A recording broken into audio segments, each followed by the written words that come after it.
মধ্যরাতে সমন্বয়কদের উপর হামলা, কঠিন অ্যাকশনে যাচ্ছেন সেনাপ্রধান। বিস্তারিত রয়েছে ভিডিওতে, আপনারা দেখতে থাকুন। দর্শক, এইমাত্র কিন্তু সমন্বয়ক হাসনাত আব্দুল্লাহ এবং সার্জিস আলমকে কিন্তু একেবারে গণধোলাই দেওয়া হচ্ছে। হাসনাত ও সার্জিসের উপরে পরিকল্পিত হামলা করা হয়েছে, দাবি বৈষম্য বিরোধী ছাত্র। ছাত্রলীগ যেখানে সন্ত্রাসী কর্মকাণ্ড করে সেটা প্রকাশ করেন, কিন্তু এখন ছাত্রদের মধ্যে যেখানে যেটা হচ্ছে ছাত্রলীগের ট্যাগ দেওয়া হচ্ছে। এই জিনিস যারা দাবি করেন সেই বিপ্লবীরা, সেই ছাত্র সমন্বয়করা এখন টু শব্দটি উচ্চারণ করে না। আনন্দমোহন সরকারি কলেজে শিক্ষার্থীদের দুপক্ষের সংঘর্ষের পর 3 দিনের জন্য শিক্ষা প্রতিষ্ঠানটি বন্ধ ঘোষণা করা হয়েছে। সমন্বয়কদের নিয়ে সমন্বয়করা নিজেদের মধ্যে মারামারি শুরু করেছে, নিজেদের মধ্যে ওকে চরম ফাটল ধরেছে এবং সেই ফাটল শেষ পর্যন্ত কোন দিকে যাবে ভিডিও ফুটেজ দেখাচ্ছি, তারপরে বলছি বাকি কথা।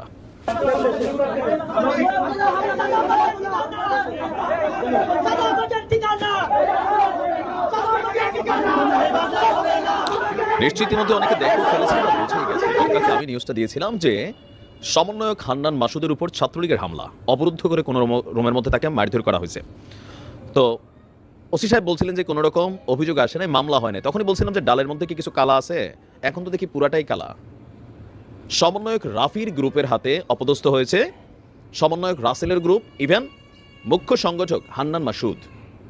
প্রথমে যে ফুটেজটা দেখছেন এটা সংবাদ সম্মেলনের একটা দৃশ্য। রাফির উদ্দেশ্যে ছাত্ররা বলছিল যে চাঁদাবাজের আস্তানা এখানে আর রাখবো না টাইপের কিছু স্লোগান দিচ্ছিল।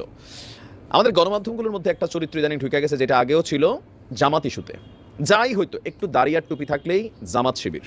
আর এখন দুই সমন্বয় গ্রুপের পোলাপাইন মারামারি করছে, একে অন্যরে মারছে, মানে এখানে হাতাহাতি হয়েছে। কয়েকটা পত্রিকা ঢালাওভাবে বইলাই দিল যে ছাত্রলীগের ডট গ্যাংয়ের কর্মকাণ্ড। তো ছাত্রলীগের কি ফাঁসাইতে গেছিলেন নাকি, মানে বিষয়টা বুঝলাম না। গণমাধ্যমের এইরকম অবস্থান থেকে বের হতে হবে। ছাত্রলীগ যেখানে সন্ত্রাসী কর্মকাণ্ড করে সেটা প্রকাশ করেন, কিন্তু এখন ছাত্রদের মধ্যে যেখানে যেটা হচ্ছে ছাত্রলীগের ট্যাগ দেওয়া হচ্ছে, এই জিনিসগুলোতে হচ্ছে কি প্রকৃত যারা অপরাধী তারা আড়াল হয়ে যাচ্ছে। দর্শক, গতকালকের যে ঘটনা চট্টগ্রামে, আমরা সারা বাংলাদেশের মধ্যে খুবই শকড হয়েছি।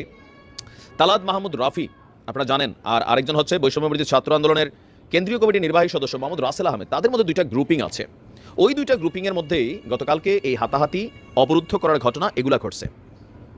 আর যে হামলার অভিযোগ, রাফির গ্রুপের পোলাপাইন বলতেছে মাসুদরে মারছে কোথায় আর রাসেল রেবা মারছে কোথায়। এদের ছবিটা দেখা কি মনে হয় এদের পাঞ্জাবি টানা টানা ছিঁড়ছে। এর মধ্যে একজন আবার পাঞ্জাবি ছিঁড়াটিরা অবস্থায় তিনি সেখানে বক্তব্য দিচ্ছিলেন সংবাদ সম্মেলনে। আবার বাকিরা বলতেছিল তুমি যখন ওই ছবি তুলছো তখন তো তোমার পাঞ্জাবি ছিঁড়া ছিল না, এখন পাঞ্জাবিটা কই থেকে ছিঁড়ছে। মানে এখানে যে বিষয়টা হয়ে গেছে কি, কমিটি সহ বিভিন্ন ইস্যুতে আপনার মানে নিজেদের মধ্যেই মারামারি, কামড়াকামড়িতে লিপ্ত হয়ে গেছে। নতুন পানিতে হঠাৎ করে পড়লে যেটা হয়, কারণ সবখানে কিন্তু ক্ষমতা কানেক্টেড। আর এরা একদম অর্ডিনারি ফ্যামিলি থেকে উঠে আসা ছেলে, বাবা অনেক কষ্ট করে শহরে পাঠাইছে, ইউনিভার্সিটিতে পাঠাইছে পড়াশোনার জন্য। হঠাৎ করে যে সমন্বয়ক হইয়া ধরেন এই যে একটা পাওয়ার শরীরের মধ্যে ভাবটাপ দৌড়াদৌড়ি করে, এখান থেকে আপনি দেখেন গেল কয়েকটা দিনে কেন্দ্রীয় কার্যালয়ে মারামারি, এদেরকে মানে রুমের মধ্যে আটকে পিটানো হচ্ছে। ওয়াই? এই দৃশ্য দেখার পর যারা জুলাই আগস্ট বিপ্লবে প্রাণ দিয়েছে ওই পরিবারগুলোর কাছে কি মনে হয়, যারা এরা কারা? আর এদের চরিত্র কেন এমন? যারা আহত অবস্থায় আছে এরা বলতেছে এরা কারা? মানে এরা তো কোনো নির্দিষ্ট টিম হিসাবে কাজ করে, যার যার জায়গা থেকে ভূমিকা রাখছে, সারা বাংলাদেশের মানুষ ভূমিকা রাখছে সরকার পতনের জন্য। এখন এরা কই থেকে উইরা এসে জুইরা বসে এক একজন এটা সেটা কমিটি দখল নিয়ে, এগুলো কিন্তু পাবলিক এরকমই বলছে। আমরা দেখছি যে যিনি একজন অভিযোগকারী রাসেল বলছেন যে জুলাইয়ের ঘোষণাপত্রের পক্ষে নগরের বিভিন্ন জায়গায় তারা যখন এই প্রোগ্রাম করছিলেন তখন চট্টগ্রাম বিশ্ববিদ্যালয়ের শাখার সমন্বয়ক রিজাউর রহমান এসে মুখ্য সংগঠক আব্দুল হান্নান মাসুদের সাথে দুর্ব্যবহার করেন। রিজাউর রহমানের সঙ্গে ডট গ্যাংয়ের নেতা সাদিক আরমান সহ অনেকেই ছিলেন। এক পর্যায়ে খান তালাত মাহমুদ রাফি, রিজাউর, সাদিক আরমানের নেতৃত্বে আমাদেরকে অবরুদ্ধ করা হয়, 1 ঘন্টা অবরুদ্ধ করা হয়, মারধর করা হয়, 7 জন আহত।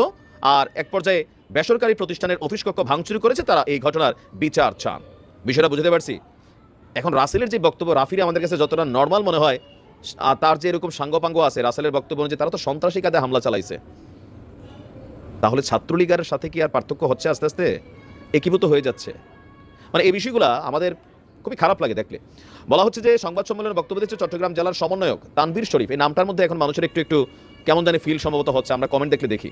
তিনি বলছেন যে তিনি আন্দোলনে গুলিবিদ্ধ হয়েছিলেন, শরীরে যে অংশে গুলি লেগেছিল ঠিক সেইখানেই আজকে আঘাত করা হয়েছে। সংবাদ সম্মেলনে হট্টগোল হয়েছে। এরপরে আমরা দেখলাম যে কেন্দ্রীয় নির্বাহী কমিটির সদস্য রাসেল তিনি সংবাদ সম্মেলন করার সময় প্রেস ক্লাবে এসে হাজির হন খান তালাত মাহমুদ রাফি এবং রিজাউর রহমান। এই সময় রাফির সামনে এক ছেলে যেমনি গেছে মনে হচ্ছে চোখ টুক তুলে ফেলবে, আপনি দেখছেন অ্যাপিয়ারেন্স। আরেকজন বারবার এরকম চুলে হাত দিচ্ছিল, চোখ এক একটা হাসির ডিমের মতন। ভাই, তোমরা ছাত্র হয়ে যদি ঠিক এরকম ভূমিকা দেখাও, তো ছাত্রলীগ ছাত্রদল তাদের নিয়ে সমালোচনা করে গুন্ডামি, চান্দাবাজি, তোমাদের ঘটনায় থানায় মামলা হয় না, পুলিশ অ্যাকশনে যাচ্ছে না, মানুষ দেখতেছে হাসপাতালে তোমাদেরকে মাইরা তোমরাই সহায় দিচ্ছ, আবার বলতেছো না না আমাদের মধ্যে এরকম কিছু হয় নাই। তো এখানে কি হচ্ছে আসলে? আমরা দেখছি যে রাফি এবং রিজাউর যাওয়ার এক পর্যায়ে, মানে রাফি খানতালাত রাফি, ওই যে কয়েকদিন আগে 32 কোটি টাকার ইস্যুটা আসছিল, যদি এটা ভুয়া হিসেবে দাবি করা হয়েছিল বা পরে আমরা দেখলাম, তো হামলাকারীদের সঙ্গে বসে সংবাদ সম্মেলন হবে না, তারা কনফারেন্স হল ত্যাগ করেন। এই সময় রাফি সাংবাদিকদের সাথে কথা বলা শুরু করেন, তবে তার শেষ কথার স্লোগান দিয়ে একাধিক নেতাকর্মী রাফির কাছ থেকে মাইক্রোফোন কেড়ে নেওয়া হয়। এখন এই দৃশ্য আমরা কি দেখতে চেয়েছিলাম? আচ্ছা, তিনি প্রথম আলোকে বলছেন যে তাদেরকে অবরুদ্ধ করে রাখা হয়েছে, রাফির পোলাপেনের সাথে তাদেরকে মারছে। আর আপনার রাসেলের বক্তব্য নিয়ে, এখন রাফির বক্তব্য হচ্ছে আলোচনা করার সময় আমাদের মধ্যে বাকবিতণ্ডা হয়েছে, আর বাইরে কিছু হয়নি, কাউকে অবরুদ্ধ করে রাখা হয়নি, সবই মিথ্যা। পরবর্তী সময় আমরা কি করবো তা নিয়ে আলোচনার সময় সামান্য বাকবিতণ্ডা হয়। রিজাউর হামলার পাল্টা অভিযোগ করেছেন, তিনি বলছেন যে কাউকে অবরুদ্ধ করার উল্টে আমাদের 4 জনকে মারধর করা হয়েছে। তাহলে এই সমন্বয়করা কি মিথ্যা কথা শুরু করছে এক অন্যরে ফাঁসানোর জন্য? আবার ছাত্রলীগের নাম পত্রিকাগুলো কোথেকে আসে? তবে এই খেলায় বসুন্ধরা গ্রুপের মালিকানাধীন কালের কণ্ঠ একটু দৌড়ে আগানো। আমি খেয়াল করলাম যে কালের কণ্ঠ একটু দৌড়ে যে কোনো কিছুতে ছাত্রলীগ আওয়ামী লীগ মানে জোড়া দিয়ে দিচ্ছে। ভাই একটু ইনভেস্টিগেশন ভালো করে করা উচিত। আর এই মুহূর্তে বাংলাদেশে যাই হচ্ছে, যে ঘুরেফিরে ছাত্রলীগ, যুবলীগ, আওয়ামী লীগ বা এখন কিছু কিছু জায়গায় যুবদল, ছাত্রদল, এখানে কানেক্টিভিটিটা হচ্ছে। তো ছাত্রদের এইসব দৃশ্য দেখলে কি নিয়ে তোমরা মারামারি করছো? মানে কিসের ক্ষমতা এখানে আছে? কি আছে? টাকা পয়সা মোহ কি তাহলে সত্যি এখানে আছে? যে বিভিন্ন জায়গায় আমরা শুনি যে সমন্বয়কদের পরিচয় দিয়ে নামে বেনামে চাঁদাবাজি হয়, যদি এখন পর্যন্ত কোনোটা প্রমাণিত না, তাহলে কিসের জন্য তোমরা একান্নের গায়ের উপর হাত তুলতেছো, ক্ষমতা নিয়ে এরকম ভাগাভাগি কামড়াকামড়ি করতেছো? ওয়াই? তোমরা আন্দোলনটাকে একটা জায়গা থেকে লিড করছো, সবাই যার যার ভূমিকা রাখছে, তোমরা ফোকাসে আসছো, ভালো কথা। মানুষের কাছে তোমাদের অবস্থানটা ধরে রাখো। তোমরা এখন গ্রুপিং শুরু করছো, পিটাচ্ছ, মারতেছো, হাসপাতাল পাঠাই দিচ্ছ, কিসের মোহে, কিসের লোভে একজন আরেকজনের উপরে ঝাঁপাই পড়তেছো? গণমাধ্যমে নিউজ আসতেছে, ফুটেজ আসতেছে, তোমরা বলতেছো না শুধু একটু। যাই হোক, আমি ছাত্রদের উদ্দেশ্যে বলবো যে দেখো, যে কোনো কিছু অর্জন করা সোজা, সেটাকে রক্ষা করা খুবই কঠিন। কয় মাস হলো? 6 মাস। তোমাদের কেন্দ্রীয় কার্যালয়ের মধ্যে এক গ্রুপ আরেক গ্রুপে পিটাইয়া হাসপাতাল পাঠাই দিচ্ছ, জায়গায় জায়গায় কমিটি নিয়ে মারামারি করতেছো, ধাবা পাল্টা দেওয়া হচ্ছে। ওয়াই? এগুলোর জন্য তোমাদেরকে মানুষ নেতৃত্ব দিছে? তোমাদেরকে দেয় নাই, তোমরা নিজেরা কমিটি করে নেতৃত্ব নিচ্ছ এখন। তো নিয়ে তোমরা এগুলা করবা? যারা এই যে 30,000 আহত হইলো, এদেরকে নিয়ে বাবা তোমরা কথা বলো, চিকিৎসার জন্য করো। এক একজন এক এক জায়গায় রাজনৈতিক এজেন্ডা, পোলাপাইনগুলো হাসপাতালে কাতরাচ্ছে, খবর নাই। যে ফ্যামিলিগুলো মারা গেছে এদের নামগুলো ঠিকমতো লিস্টেড হয় নাই, অনেকের মর্গের মধ্যে 6টা লাশ পড়ে রয়েছে, কার লাশ কোথায় এগুলার খবর নাই। গ্রুপিং, ক্ষমতা, ভাই তোমাদের মধ্যে তাহলে আসলে কি ভর করছে? কি আমরা জানতে চাই। এগুলো বন্ধ করো, যেটা অর্জন করছো সেটাকে রক্ষা করার চেষ্টা করো। আসসালামু আলাইকুম। দেশে এক অসাধারণ বিপ্লব সাধিত হয়েছে, এটি যারা দাবি করেন সেই বিপ্লবীরা, যে সেই ছাত্র সমন্বয়করা এখন টু শব্দটি উচ্চারণ করে না। যখন সাধারণ মানুষের পকেট থেকে সেই কথিত বিপ্লবের পর সরকার হাজার হাজার কোটি টাকা মানুষের পকেট থেকে কেটে নেয় শুল্ক আরোপের নামে, তখন তারা টু শব্দটি উচ্চারণ করে না। তারা আছে বড় বড় কাজ নিয়ে, সংবিধান ছুঁড়ে ফেলতে তারা সব কিছু ত্যাগ করতে প্রস্তুত। তারা সংবিধানের কবর রচনা করতে চায়, তারা ইতিহাস নিজেদের মতো করে লিখতে চায়। যখন বিদ্যুতের দাম আওয়ামী লীগ সরকার বাড়িয়েছিল, ইন্ডিমিনিটি অধ্যাদেশ জারি করেছিল, এই নিয়ে টু শব্দটি উচ্চারণ করা যাবে, তখন আমাদের মধ্যে সাধারণ মানুষরা প্রতিবাদ জানিয়েছিল এবং সরকারের প্রতিটি কাজের প্রতিবাদ জানিয়েছিল। কিন্তু এই বিপ্লবীরা এখন আর কোনো কিছুতে কিছু বলে না। তারা আছে নতুন রাজনৈতিক দল নিয়ে, এবং যখন জাতীয় সংসদ নির্বাচন অনুষ্ঠান নিয়ে নানান ধরনের বিতর্ক, ঠিক সেই মুহূর্তে তারা বলে জাতীয় সংসদ নির্বাচন আগে স্থানীয় সরকার নির্বাচন করতে হবে। কেন তারা এই দাবি তুলছে সেগুলো আমরা ভালো করে বুঝি। যখন চালের দাম আমনের ভরা মৌসুমেও 8 থেকে 10 টাকা কেজি প্রতি বাড়ে, তখন তারা মুখে কুলুপ এঁটে থাকে। কি বিপ্লবটা না তারা সাধিত করছে। সরকারের প্রথম 5 মাসে, অর্থ বছরের প্রথম 5 মাসে রাজস্ব ঘাটতি 42,000 কোটি টাকা, এবং এই ঘাটতি পুষিয়ে নেওয়ার জন্য সরকার কী করলো? সোজা সাপটা পথ অবলম্বন করলো। সব কিছু চাপিয়ে দিতে, তো মানুষের মাথায় সব কিছু চাপিয়ে দিতে তার কোনো কৈফিয়ত দিতে হয় না। মানুষ এক এক করে যে প্রতিবাদ জানাচ্ছে, সেই প্রতিবাদের সম্মিলিত রূপও সরকার দেখতে পায় না বা গায়ে মাখতে চায় না, তার আরও একটি প্রমাণ আমরা এই কথিত বিপ্লবী সরকারের মধ্যে থেকে পাচ্ছি। যেহেতু 42,000 কোটি টাকা ঘাটতি, এই 42,000 কোটি টাকা কেন ঘাটতি দাঁড়িয়েছে সেটাও নিশ্চয়ই যৌক্তিক কারণ রয়েছে। জুলাই আগস্ট মিলে যে একটি অস্থির বাংলাদেশ, অগ্নিগর্ভ বাংলাদেশ, তার মধ্যে দিয়ে নিশ্চয়ই খুব স্বাভাবিক গতিতে রাজস্ব আদায় বাড়েনি। কিন্তু রাজস্ব আদায় যে বাড়েনি, তার ঘাটতি পূরণের জন্য কি সরাসরি মানুষের পকেটে হাত দিতে হবে? বিকল্প কোনো পথ নেই।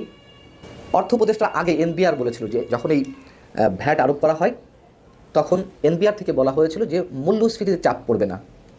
আমাদের অর্থ উপদেষ্টা ডক্টর সালেউদ্দিন আহমেদ, তিনি নিজেও এই একই সুরে সুর মিলিয়েছিলেন। তিনি বলেছিলেন যে এটা সাধারণ মানুষের উপর কোনো চাপ পড়বে না। কিন্তু এই অর্থনীতিবিদ আওয়ামী লীগ সরকারের সময় নেওয়া বিভিন্ন পদক্ষেপের কড়া সমালোচনা করতেন এবং বলতেন যে কর আদায়ের ক্ষেত্রে সক্ষমতা এবং ফাঁকির বিষয়টি সরকার যথাযথ গুরুত্ব দিচ্ছে না। তিনি জোরালো প্রশ্ন তুলতেন, কিন্তু এখন সব ভুলে গেছেন। আচ্ছা, কী কী পণ্যের দাম বাড়ানো হলো আমরা নিশ্চয়ই জানি সবাই, যেমন ফল, মুঠোফোন সেবা, ইন্টারনেটের উপরে ভ্যাট আরোপ, টিস্যু, রান্নার গ্যাস, পোশাক, রেস্তোরাঁ, খাবার, বলা যে হচ্ছে যে মানুষের উপর কোনো চাপ পড়বে না, এর প্রত্যেকটি বিষয়ের সঙ্গে তো মানুষ জড়িত, সাধারণ মানুষ জড়িত, প্রত্যক্ষ এবং পরোক্ষভাবে, প্রত্যক্ষভাবে বেশি। কিন্তু আমরা অবাকভাবে লক্ষ্য করলাম যে সরকারের পক্ষ থেকে, এনবিআরের পক্ষ থেকে, খোদ অর্থ উপদেষ্টা, তারা সবাই বলতে লাগলেন যে মানুষের উপরে চাপ পড়বে না। একেবারে যে প্রতারক রাজনৈতিক সরকারগুলো যেভাবে কথা বলে ঠিক একইভাবে এটাই কি বিপ্লবী সরকারের রূপ? যদিও বিপ্লবী সরকার বলে কয়ে গঠন করা হয়নি, তারপরেও তো যেই ছাত্র সমন্বয়করা বা যেই কথিত বিপ্লবীরা দাবি করেন যে 5ই আগস্ট বিপ্লব সাধিত হয়েছে, তাহলে 5ই আগস্ট যে বিপ্লব সাধিত হয়েছে তার মধ্য দিয়ে যে সরকার গঠিত হয়েছে সেটি ফর্মাল বা ইনফর্মালি বিপ্লবী সরকার, এই তার রূপ। বড় অদ্ভুত এই বাংলাদেশ। সিন্ডিকেট ভাঙতে পারবে না, এর আগে আপনাদেরকে আমি জানিয়েছি। সিন্ডিকেট কি এটা নাকি আমাদের প্রধান উপদেষ্টা নিজেই বুঝেন না, নিজের মুখে তিনি উচ্চারণ করেছেন যে আমি সিন্ডিকেট বুঝি না, আমি চাই একটা নতুন বাংলাদেশ করতে। সিন্ডিকেট বুঝবেন না, আপনি বিশ্বসেরা অর্থনীতিবিদ, আপনি সাধারণ মানুষের ভাগ্য পরিবর্তন করেছেন, আর এগুলো না বুঝেই আপনি নতুন বাংলাদেশ বিনির্মাণ করবেন। ভাওতাবাজির একটা সীমা আছে। তো আমরা সিন্ডিকেট নিয়ে এই যে কথিত ছাত্র সমন্বয়করা, আমি অবশ্যই কথিত বলছি, এখন বলতে বাধ্য হচ্ছি, তারা কোনো কথা বলে না। তারা কিছু হলেই জড়ো হয়ে যায়, তারা একটা মব ক্রিয়েট করে বিচারপতিদের অপসারণ দাবি করে এবং সেটি সরকার মেনে নেয়, এরকম আরও অনেক বিষয়। কিন্তু এক্ষেত্রে তারা আর ওই ধরনের ঐক্যবদ্ধ হয়ে সরকারের বিরুদ্ধে হুঙ্কার ছাড়তে পারছে না। মাঝে মধ্যে 2-1টা যে ছাড়ে, এগুলো যে একেবারে মানুষ দেখানো, সেগুলো আমরা বুঝি। সয়াবিন তেলের দাম বাড়লো, মানে সয়াবিন তেল বাজার থেকে উধাও হয়ে গেল। প্রধান উপদেষ্টা প্রেস সচিব শফিকুল ইসলাম তিনি একটি টেলিভিশন সাক্ষাৎকারে বলেন, কোথায় সয়াবিন তেল উধাও? আমি তো পাচ্ছি, আমার এলাকার দোকানে পাওয়া যাচ্ছে। ওনার এলাকার দোকান যে পুরো বাংলাদেশ নয় সেটা তিনি বুঝেন না, আর আদৌ তার দোকানে পাওয়া যাচ্ছে কিনা, তিনি যে মিথ্যা দাবি করছেন কিনা সেটাও তো কে জানে।